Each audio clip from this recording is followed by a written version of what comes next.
ይህ የኢትዮ ግዕዝ የሆሮስኮፕ ቻናል ነው። ሰላም ጤና ይስጥልኝ የኢትዮ ግዕዝ ቤተሰቦች እንደምን ሰነበታችሁ? ዛሬ እጅግ ልዩና ታሪካዊ በሆነ የትንታኔ ዝግጅት ተመልሰን መጥተናል። ከሚያዝያ 12 እስከ ሚያዝያ 18 ቀን 2018 ዓመተ ምህረት ባለው ሳምንት ውስጥ በሰማይ ላይ ታላላቅ የፕላኔቶች እንቅስቃሴዎች ይከናወናሉ። በተለይም ለ7 ዓመታት በአንድ ኅብረ ኮከብ ውስጥ የቆየውና ለውጥ አምጪው ዩራነስ ወደ አዲስ ምዕራፍ የሚሸጋገርበት ሳምንት በመሆኑ ለሁላችንም ትልቅ ትርጉም አለው።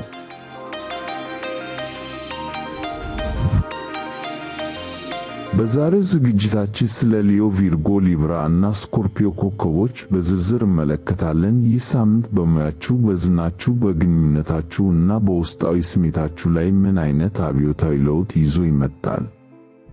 የሚቀጥሉትን 7 ዓመታት የሚወስነው ታሪካዊ ሽግግር ለእናንተ ምን ትርጉም አለው?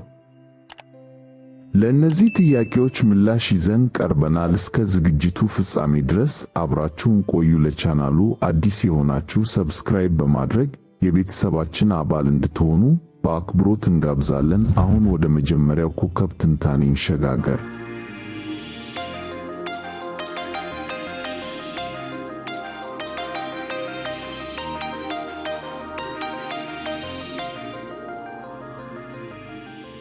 አንድ የሊዮ ሳምንታዊ ትንታኔ ከሚያዝያ 12 እስከ ሚያዝያ 18።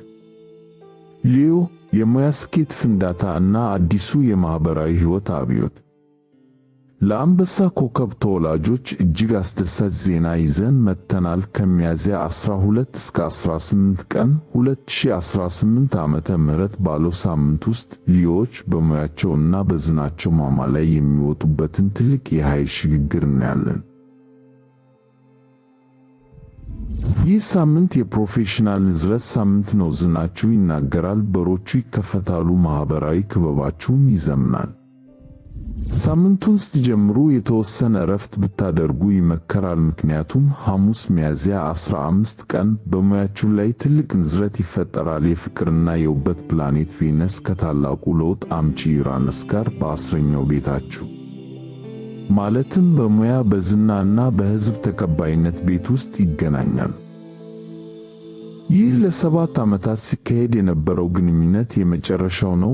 ለረጅም ጊዜ በድብቅ ስትሰሩት የነበረ ፕሮጀክት ካለ አሁን በድንገት ብርሃን የሚወጣበትና ለሰዎች የሚታይበት ጊዜ ነው። ቪነስ ስትራቴጂያዊ እንድትሆኑ ስታደርጋችሁ፣ ዩራነስ ደግሞ እስከ ዛሬ የማታውቋቸውን አዳዲስ ዕድሎች ይከፍትላችኋል። አንበሶች ወይ በዚህ ቀን የዲጂታል ገጽታችሁን አድሱ። ባልጠበቃችሁት ሁኔታ ትልቅ ተቀባይነትን ያተርፍላችኋል። አርብ ሚያዝያ 16 ቀን የሳምንቱ ድባቡ ይቀየራል።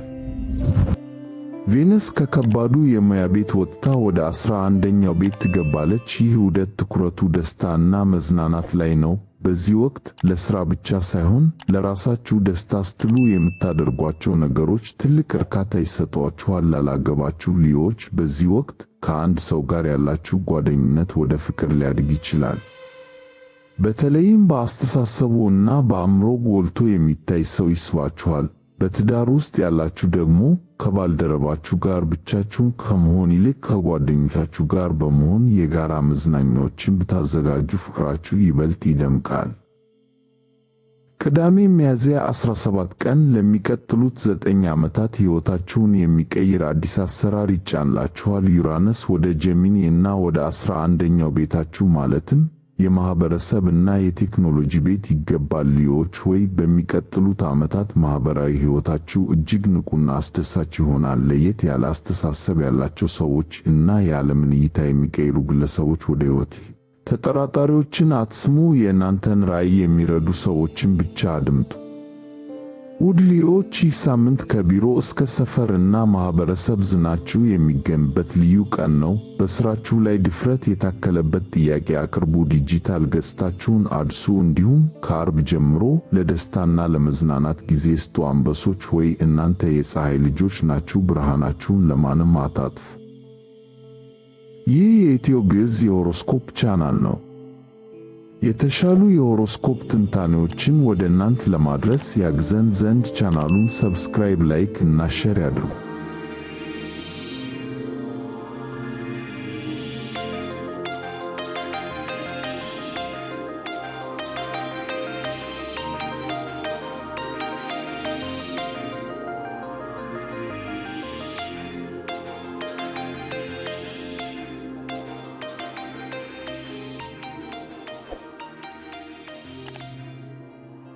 ሁለት የቪርጎ ሳምንታዊ ትንታኔ ከሚያዝያ 12 እስከ ሚያዝያ 18። ቪርጎ በሥራችሁ ላይ የታሪካዊ ለውጥ መጀመሪያ።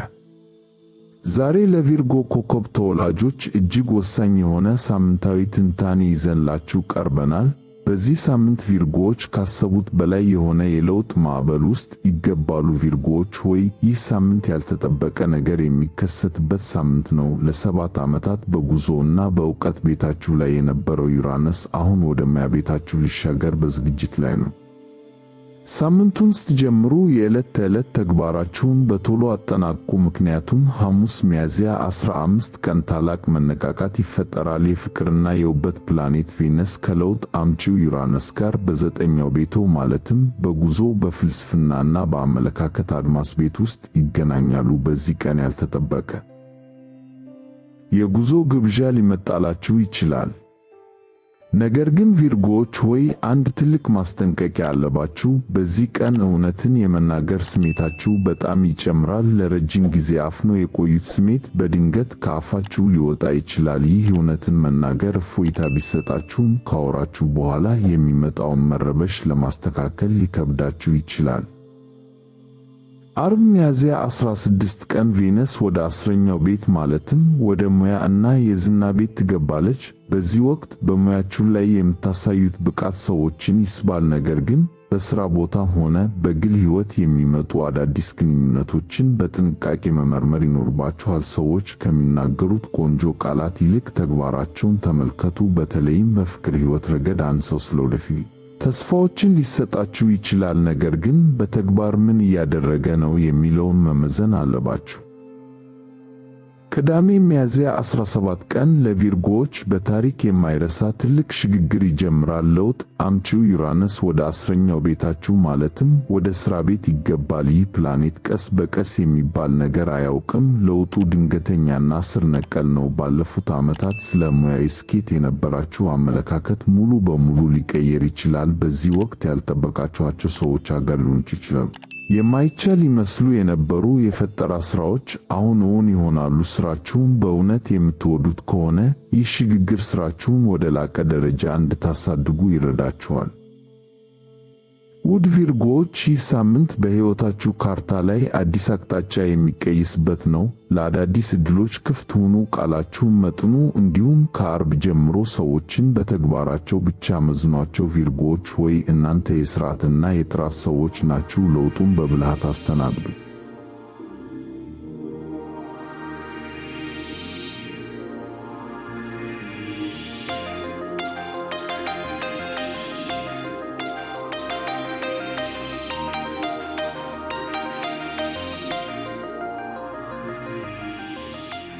ሶስት የሊብራ ሳምንታዊ ትንታኔ ከሚያዝያ 12 እስከ ሚያዝያ 18። ሊብራ የጥልቅ ስሜት መነቃቃትና የ7 ዓመቱ የታሪክ ሽግግር። ዛሬ ለሊብራ ኮከብ ተወላጆች እጅግ ልዩ የሆነ ሳምንታዊ ትንታኔ ይዘንላችሁ ቀርበናል። በዚህ ሳምንት ሊብራዎች በሕይወታችሁ ውስጥ ትልቅ ንዝረት የሚፈጠርበትን ጊዜ ታሳልፋላችሁ። ሊብራዎች ሆይ የእናንተ ገዢ የሆነችው ቬነስ በዚህ ሳምንት ከለውጥ አምጪው ዩራነስ ጋር በታሪክ የማይረሳ ስብሰባ ታደርጋለች። ይህ ስብሰባ በጥልቅ ስሜትና በጋራ ሀብት ቤቶ ላይ ስለሚሆን ሕይወታችሁ ላይ አዲስ መነቃቃትን ያመጣል። ሳምንቱን ስትጀምሩ በተቻለ መጠን ራሳችሁን አረጋጉ፣ ምክንያቱም ከሳምንቱ አጋማሽ ጀምሮ ጉልበቱ ይጨምራል። ሐሙስ ሚያዝያ 15 ቀን የእናንተ ገዢ ፕላኔት ቪነስ ከዩራነስ ጋር በስምንተኛው ቤታችሁ ላይ ይገናኛሉ። ይህ ስብሰባ የመጨረሻው የመሰናበቻ ውዝዋዜ ነው። ባልጠበቃችሁት አቅጣጫ አዲስ ፍላጎት ሊቀሰቀስባችሁ ይችላል። ላላገባችሁ ሊብራዎች ከዚህ ቀደም አይመጥኑም ሊስቦቹ ይችላሉ። በትዳር ወይም በፍቅር ግንኙነት ውስጥ ያላችሁ ግን ጥንቃቄ ያስፈልጋችኋል። ድንገተኛ ፈተናዎች ሊመጡ ይችላሉ፣ ነገር ግን ያ ፈተና የሚመጣው ግንኙነታችሁ እንዲታደስ ነው። አርብ ሚያዝያ 16 ቀን አዲስ የብርሃን በር ይከፈታል። ቬነስ ወደ ዘጠነኛው ቤት ማለትም ወደ ጉዞ፣ ጀብዱ እና የሰፊ እይታ ቤት ትገባለች። በሚቀጥሉት 4 ሳምንታት ውስጥ ቢያንስ አንድ ጊዜ ከለመዳችሁት አካባቢ ወጣ ብላችሁ ተዝናኑ። ባልጠበቃችሁት ቦታ አዳዲስ ሰዎችን ልታገኙ ትችላላችሁ። ላላገባችሁ ሊብራዎች ምናልባትም ራቅ ካለ ቦታ ወይም ከሌላ ባህል የመጣ ሰዎች ይችላል። በተጨማሪም ይህ ጊዜ ለመማር እና ዕውቀትን ለማጋራት ምርጥ ነው። አዲስ ኮርስ መጀመር ወይም የእናንተን ተሞክሮ ለሌሎች ማካፈል ትልቅ ስኬት ያመጣላችኋል። ቅዳሜ ሚያዝያ 17 ቀን ለሚቀጥሉት 7 ዓመታት የዓለም እይታችሁን የሚቀይር ትልቅ ጉዞ ይጀምራል። ዩራነስ ወደ ዘጠነኛው ቤታችሁ በመግባት እስከ 2033 ዓመተ ምህረት ድረስ ይቆያል። በሚቀጥሉት ዓመታት ሕይወታችሁ እጅግ ሰፊና ትርጉም ያለው ይሆናል። አዳዲስ የንግድ ሥራ ፈጠራዎች እውን ይሆናሉ። በዚህ ወቅት መጠራጠር ወይም ራስን ማሳነስ አያወጣችሁ። ነገርሱን አትጠብቁ። ከእናንተ አቅም በላይ የሚመስሉ ነገሮችን እንኳን ለመጀመር ድፍረቱ ይኑራችሁ። ውድ ሊብራዎች፣ ይህ ሳምንት ከውስጣችሁ ምስጢር እስከ ዓለም ዳርቻ የምትጓዙበት ነው። ግልጽ ውይይት አድርጉ፣ ለጉዞና ለእውቀት ክፍት ሁኑ፣ እንዲሁም ድፍረት ይኑራችሁ። ሊብራዎች ሆይ፣ እናንተ የውበትና የሰላም ሰዎች ናችሁ። ይህ ሽግግር ለእናንተ አዲስ ብርሃን ይዞ መጥቷል።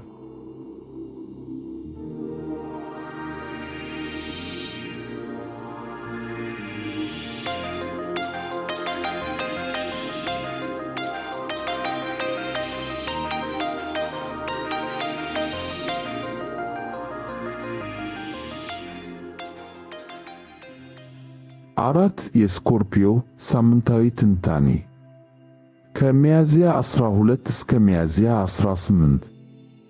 ስኮርፒዮ የታሪካዊ ግንኙነት ፍጻሜና የአዲሱ ብርሃን ጅምር። ዛሬ ለስኮርፒዮ ኮከብ ተወላጆች እጅግ ወሳኝ የሆነ ሳምንታዊ ትንታኔ ይዘንላችሁ ቀርበናል።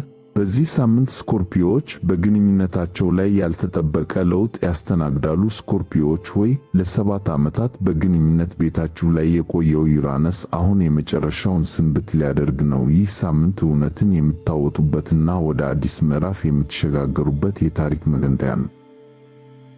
ሳምንቱን ስትጀምሩ በተቻለ መጠን ራሳችሁን አረጋጉ፣ ምክንያቱም ሐሙስ ሚያዝያ 15 ቀን ግንኙነታችሁ ላይ ትልቅ ንዝረት ይፈጠራል። የፍቅር ፕላኔት ቬነስ ከለውጥ አምጪው ዩራነስ ጋር በሰባተኛው ቤታችሁ ማለትም በትዳር፣ በፍቅር አጋርነት እና በቅርብ ግንኙነት ቤት ውስጥ ይገናኛሉ። በግንኙነታችሁ ውስጥ የበለጠ ነፃነት ፈልጋችሁ ከሆነ ወይም የሰለቻችሁን ነገር ለመቀየር አስባችሁ ይዘው ነው። ነገር ግን በጥንቃቄ ተነጋገሩ።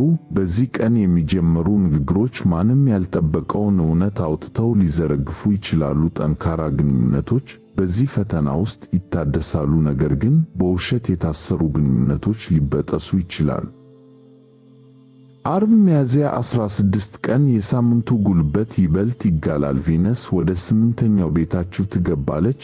በዚህ ወቅት የእናንተ የማግኔት ያህል የመሳብ ኃይል ከማንኛውም ኮከብ በላይ ከፍተኛ ይሆናል። አድናቂዎች በብዛት ሊመጡላችሁ ይችላሉ፣ ነገር ግን እናንተ የጥራት ሰዎች ናችሁ። የምትፈልጉት በአእምሮ የሚያነቃቃችሁንና በስሜት ጥልቀት የሚመጥናችሁን ሰው ነው። በተጨማሪም የጋራ ንብረት ጉዳዮች ላይ ትኩረት አድርጉ። በገንዘብ አያያዝ ረገድ አለመመጣጠን ካለ አሁን መነጋገሪያው ጊዜ ነው። ቅዳሜ ሚያዝያ 17 ቀን ለሚቀጥሉት 7 ዓመታት ሕይወታችሁን የሚቀይር እጅግ አስደናቂ ምዕራፍ ይጀመራል። አብዮተኛው ዩራነስ ወደ 8ኛው ቤታችሁ ይገባል። ይህ ሽግግር ለእናንተ ቀላልነትን ይዞላችሁ ይመጣል። እናንተ ሁሉም ነገር በጥልቅና በከባድ ሁኔታ የማየት ዝንባሌ ያላችሁ፣ ዩራነስ ግን ነገሮችን በቀላል ሁኔታ እንድታዩ ያደርጋችኋል። በሚቀጥሉት ዓመታት ለጥልቅ ግንኙነት ይቀየራል። ስኮርፒዮ ኪሳራን ወደ ኃይል የመቀየር ልዩ የተፈጥሮ ችሎታ አለው። በሚቀጥሉት ወራት በራስ የመተማመን መንፈሳችሁ ይጨምራል። ውድ ስኮርፒዮዎች፣ ይህ ሳምንት የአሮጌው አጥር ፈርሶ አዲስ ሜዳ የሚዘጋጅበት ነው። እውነትን ተናገሩ፣ አካላዊ እንቅስቃሴ አድርጉ፣ እንዲሁም ነገሮችን በጥብቅ ከመያዝ ይልቅ በቀላል ሁኔታ ተመልከቱ። ስኮርፒዮዎች ሆይ፣ እናንተ እንደ ፊኒክስ ወፍ ከአመድ ላይ ዳግም የምትወለዱ ናችሁ። ለውጡን በድፍረት ተቀበሉ። ይህ የኢትዮ ግዕዝ የሆሮስኮፕ ቻናል ነው። የተሻሉ የሆሮስኮፕ ትንታኔዎችን ወደ እናንተ ለማድረስ ያግዘን ዘንድ ቻናሉን ሰብስክራይብ፣ ላይክ እና ሼር ያድርጉ።